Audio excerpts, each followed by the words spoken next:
Even eating one meal a day is not much.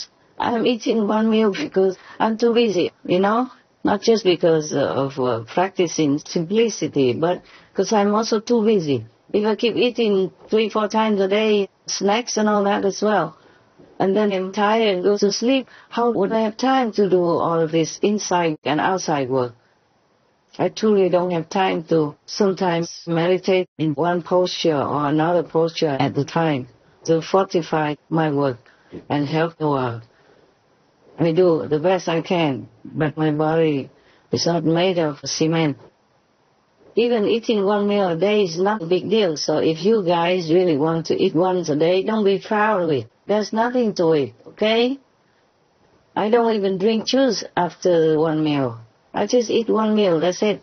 And if I'm thirsty, I just drink water, that's all, okay? And then the rest is just work, inside, outside. Meditating or Supreme Master Television.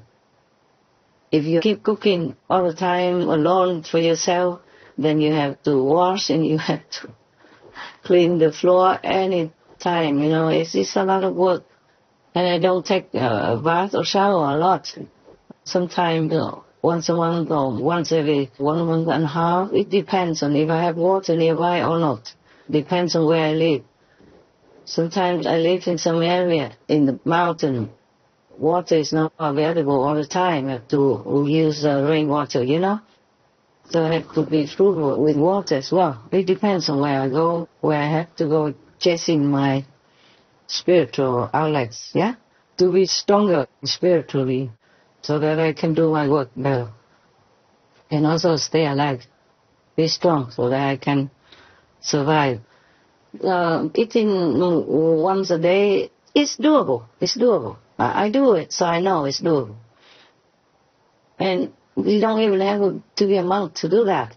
There was one lady, she runs to take these prizes for her animal people. She rescued many animal people. She's in England. And when she runs, she normally has trouble with her knees already. But because she loves her animal people so much, she still continues running, and she took the prize. She didn't rest. And runs in a very, very gruesome kind of landscape. It's not like you're running on the asphalt kind of street or even on the dirt road. No. They climb hills, mountains, deserts, and whatever, very rough terrain. Even for normal people, it was very, very challenging, not to talk about a woman who already has some injury in her knee. We have heard in a Shining World Award program.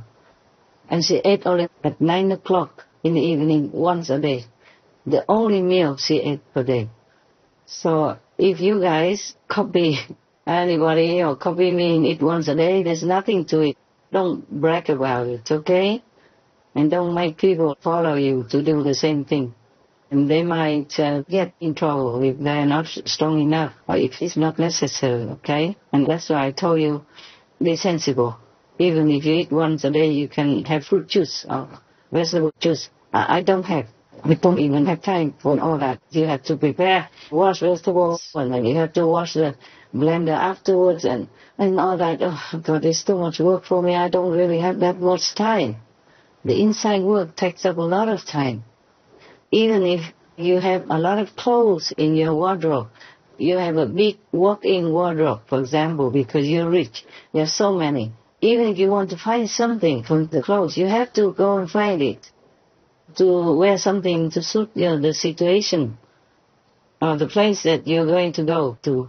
And you have to look in the mirror and all that. Just to talk about a few physical things is so much trouble already. Not to talk about the spiritual power, which is hidden in your body, It's not even right in front of your physical eyes. You have to use the spiritual eyes to search for it. And then you have to concentrate. You can't just go into somebody and see things right away. Many things in the daytime, in the workplace, or in your daily life will distract you often or now and then during your concentration. It's not easy to live in this world already. not to talk about looking for something that is beyond the physical world, and not to talk about whether or not you're strong enough to use it. Okay? Right. Just like even if you want to fly an aeroplane, it's easy for the pilot because he's trained for it. But you just jump in and want to fly an aeroplane, it's not possible. Okay? Right. So no pilot, even if he is in love with you, would let you fly the aeroplane because you might bring it all down and kill yourself as well with it. So don't blame me if I don't teach you these things. As I told you also, you have to be very near, next to each other in order to learn that, because every inch, every millimeter even, change of position of the feet, of the legs, or of the fingers, or of the placement of the body gives you a different result. And you don't always have to sit cross-legged. You have to sometimes lie down with one leg up, one leg down, and with different hand mudras, different hand gestures. So it's not something I can tell you just by speaking about it, okay? You have to look at it. So even like the Kuan Yin method, when you do it, I need to send one of my monks or nuns to come to your place to teach you, or you come to our place when it's available, when it's, suitable.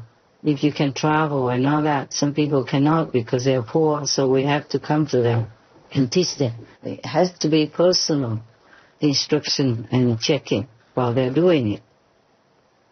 Talking by phone is not enough, it's not good, even though we can do that, but it's not possible, okay? It's not feasible. You might do it wrong, and we can't correct it there. A spiritual thing is not written. You have to teach it outside of the sutras, outside of the Bible. In the Buddhist tradition, they also say that. It's outside of the written teaching. It is from heart to heart. It means from soul to soul, actually. So in this kind of situation, it's also similar like that. I'm forbidden to write it down even, because it's not for everyone to use. And if you just eat once a day and wear some tattered clothes or pick up some second-hand, fourth-hand clothes on the street to wear, it's also nothing. It doesn't mean you will become Buddha or saintly or have mastership of any kind. You can punish your body forever, but that won't bring you anything unless you're pure in the heart and truly search for enlightenment, unless you truly have a Buddha to teach you the right method of meditation. If you keep doing other meditation methods, as I told you already, breathing and all that, when you sleep you don't remember your breathing, so you can't meditate at that time. You should search for a meditation method that you will be always practicing meditation 24/7. And I also told you how to meditate during sleep. You know already. I won't talk anymore about it here. I have told you too many things. I don't have to repeat again. If you want to learn about all that, look back in those old-time videos, okay? And even if you try to do that, do not feel proud or boast about it. Nothing. Don't make yourself into some big deal. Because many monks, nuns, and practitioners do that in other countries. For example, in India, they don't even wear anything. They just put ash on their bodies. And they do more penance for themselves, like sitting in the heated Indian summer with fire around them even, or sitting on nails or hanging by one leg or hanging with one hand up or whatever they do. These are extremes. Perhaps they want to really try to reach something. Perhaps they don't know what else to do. But that doesn't mean that you are already a saint or a sage. You may be a rishi or maybe a seer. You might have some magical power by concentrating the mind.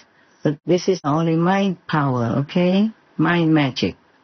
If you harness the mind energy, you will also have something, maybe, some strong power within yourself.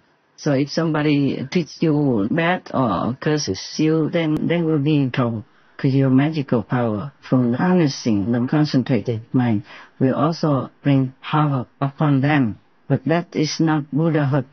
If you want to be Buddha, you can practice like that forever. And maybe some eons later you will. Maybe. But for the real method of reaching enlightenment and liberation in one lifetime, you have to see the light. You have to hear the Buddha's teaching. They call it currents from the higher dimension, which is in your body also. But you have to reconnect it with the universal high dimension power, okay? If not, then you can sit forever like the student of that Zen master who kept sitting there. And the teacher went and showed him that polishing the bricks cannot make them into a mirror. So whatever you want to practice, just continue with the Kuan Yin meditation, which is the direct connection with the universal power, with Buddha's land in all directions, with God's heavenly abode.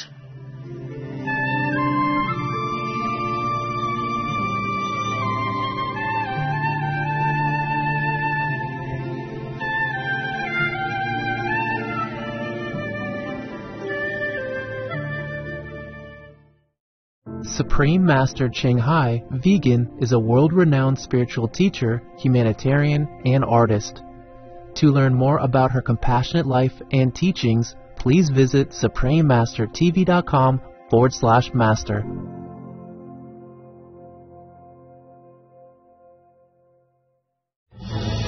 Peace is happening around our world. Peace News, number 5 of many, and counting. There are many countries promoting peace and fostering amity among peoples and governments.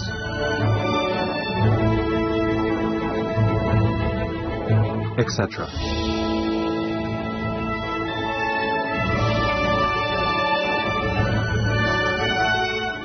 August 2023. Pakistan's Prime Minister says his nation is ready for talks with India to normalize ties and that war is no longer an option. And we had 3 wars fought in the last 75 years.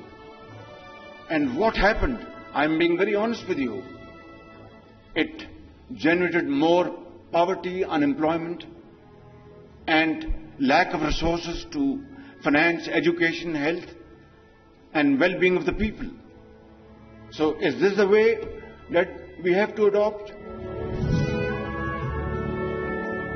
By creating peace, we all can make a loving, serene, and prosperous world.